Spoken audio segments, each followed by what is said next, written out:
ये एक नहीं है, ये दो नहीं है, ये 100 नहीं है, ये 300 नहीं है, ये 1000 नहीं है। तादाद बता दूं तो कल दुनिया के मीडिया पर शोर मच जाएगा। ये चलेंगे इंशाल्लाह। देखिए, मुझे ऐसा लगता है कि पिछले कुछ सालों में पाकिस्तान को ये समझ में तो आ गया कि दो चीजें इनएविटेबल हैं। एक कि पाकिस्तान भारत में जो आतंकी भेजता है वो नहीं रुक, और वो असीम मुनीर के राज में तो और बढ़ गया है या बढ़ेगा ही, ये उनको पता है। ये सॉफ्टवेयर प्रोग्रामर्स की तादाद तो नहीं हो सकती पहली चीज, क्योंकि बिकॉज इट इज पाकिस्तान। ये डॉक्टर्स की भी तादाद नहीं हो सकती बिकॉज इट इज पाकिस्तान। ये साइंटिस्ट्स की तादाद नहीं हो सकती, रिसर्चर्स की तादाद नहीं हो सकती। अब आप मुझे ये बताओ कि तादाद किसकी है? ये आतंकियों की, फटने वाले आतंकियों की। देखिए, कई एस्ट्रोलॉजर्स भी प्रिडिक्ट कर रहे हैं कि 2026 में भारत पाकिस्तान का छोटा युद्ध तो होगा। लेकिन जो स्थितियां बन रही हैं, थिंक टैंक कह रहे हैं कि भाई युद्ध होना ही होना है क्योंकि भारत पर एक और टेररिस्ट अटैक होगा। या जो दिल्ली में अटैक हुआ, आप सोचिए कितने बड़े हमले की तैयारी थी। अगर वो ना पकड़ा जाता तो कितना बड़ा अटैक भारत में होता, तो फिर क्या ही होता, आप सोच सकती है। क्लियर हो गई पिक्चर। देखिए ना, क्लियर हो गई ना। Rafale was a western technology aeroplane. हमारे पास चाइनीज का प्लेन था। टेक्नोलॉजिकली चाइनीज प्लेन ने राफेल को क्रश कर दिया। कि जो इन्वेडर्स हैं मुसलमान आके उन्होंने जिस तरीके से हमले किए, जिसको हम अपनी किताबों में पढ़ते रहे हैं बड़े फख्र के साथ, कि मोहम्मद बिन कासिम ने 17 हमले किए और उसने जो है वो 15 हमले किए और किसी ने 14 हमले किए, तो उसको हम बड़ी एक प्राउड फील करते रहे हमें। दोस्तों, पाकिस्तान के जिहादी आसिम मुनीर ने कश्मीर के बॉर्डर एरियाज में आधी रात को ड्रोन भेजा ताकि इंडियन आर्मी का ध्यान भटकाकर वो फिर से कश्मीर में आतंक का खूनी खेल करने की कोशिश किया जा सके, जिसे भारत के सुरक्षा बलों ने पकड़ा, जिससे कारण भारत और पाकिस्तान के दरमियान एक बार फिर तनाव बढ़ा। भारत ने यह पहले ही कह दिया था कि ऑपरेशन सिंदूर को सिर्फ पॉज किया है, ये ऑपरेशन फिर कभी भी शुरू हो सकता है। पाकिस्तान के तरफ से यदि उकसाने वाले हरकत किए जाते रहे तो भारत फिर से मिलिट्री ऑपरेशन कर सकता है। आसिम मुनीर अपनी गंदी राजनीति को चमकाने के लिए पाकिस्तान आतंकी ग्रुप के साथ मिलकर इस तरह की गंदी हरकत करता है। कुछ दिनों पहले जिहादी मसूद अजहर की एक रिकॉर्डिंग सामने आई है जिसमें वो भारत को खुली धमकी दे रहा है कि हमारे पास एक दो नहीं बल्कि हजारों की फौज तैयार है जो अल्लाह के नाम पर मरने और जन्नत जाने के लिए हमेशा तैयार है। उन्होंने ये भी दावा किया कि उनके ग्रुप ने 1000 ख्वातीन ब्रिगेड भी तैयार किए हैं। बहुत शुक्रिया। मतलब आपके डीजी ISPR तो चाहते थे कि मैं ब्रह्मोस पर बैठ कर आऊं, लेकिन उसके पहले आपके शो के जरिए मैं पाकिस्तान की आवाम तक पहुंच रहा हूं, तो सबको मेरा बहुत सलाम, बहुत नमस्कार। बहुत शुक्रिया। लेकिन क्या वजह बनी, आपको क्या लगता है कि आपका वीडियो दिखाया गया, आपकी बात की गई, आपको इनवाइट किया गया? क्योंकि एज अ जर्नलिस्ट जो हम लोग हैं तो हमारा काम तो न्यूज देना होता है, तो क्यों आपको ऐसा लग रहा है या आप क्या समझते हैं कि क्यों ये घबराहट जो है वो इस वक्त दिखाई दे रही है डीजी ISPR की प्रेस कॉन्फ्रेंस में?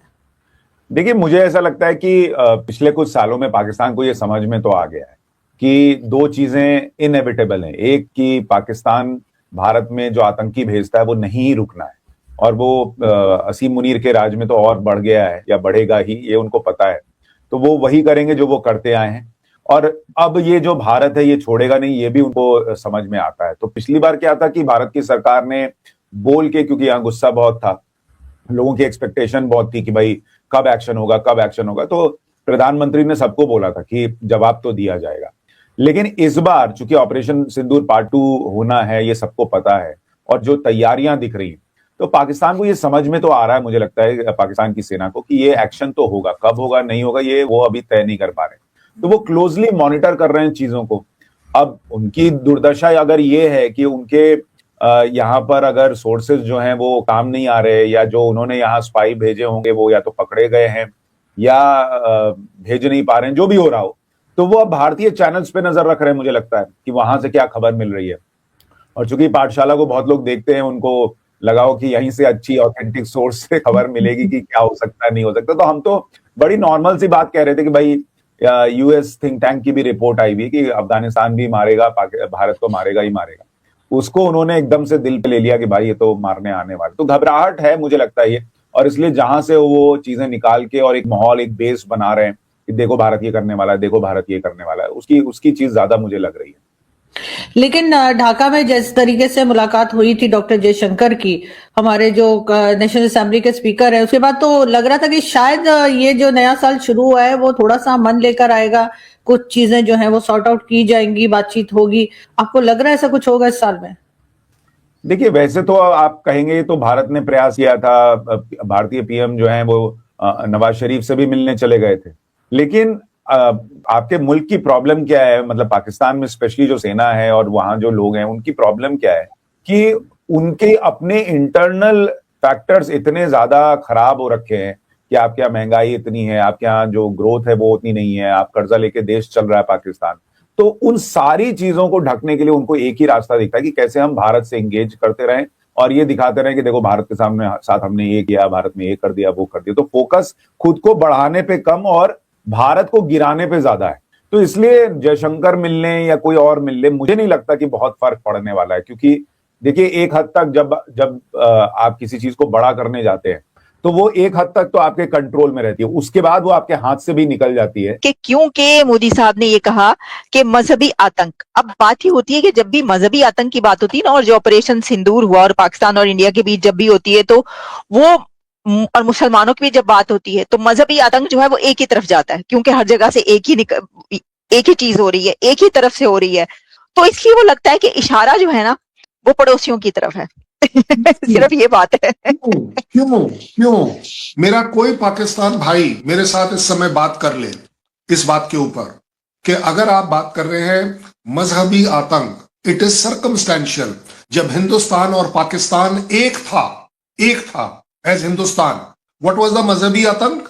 इट वाज द क्रिश्चियनिटी मजहबी आतंक of the Britisher. Very simple, we all were fighting against them, we were together.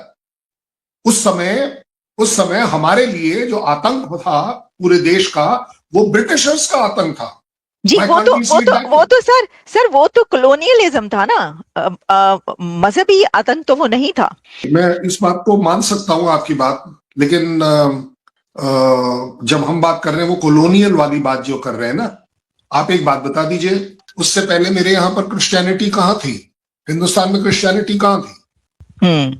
मैं आपको एक इवैल्यूएशन दे रहा हूं, I could be wrong, I am only trying कि it is not directed specifically only against मुसलमान, क्योंकि मैं आपको मेरे पड़ोसी देश, मैं आपको जिम्मेदारी से ये कह रहा हूं, आपसे ज्यादा मुसलमान मेरे पास है, आपसे ज्यादा है मुसलमान मेरे पास। और बाय द वे एक बहुत बड़ी बात करने जा रहा हूं, हमारे यहां अकेली एक बार हुआ है, इससे पहले ना आपके वहां हुआ है ना हमारे यहां, कि हमारे यहां से यह भी डिक्लेरेशन हुआ, हर मस्जिद के अंदर मंदिर मत ढूंढिए, रोकिए इसको।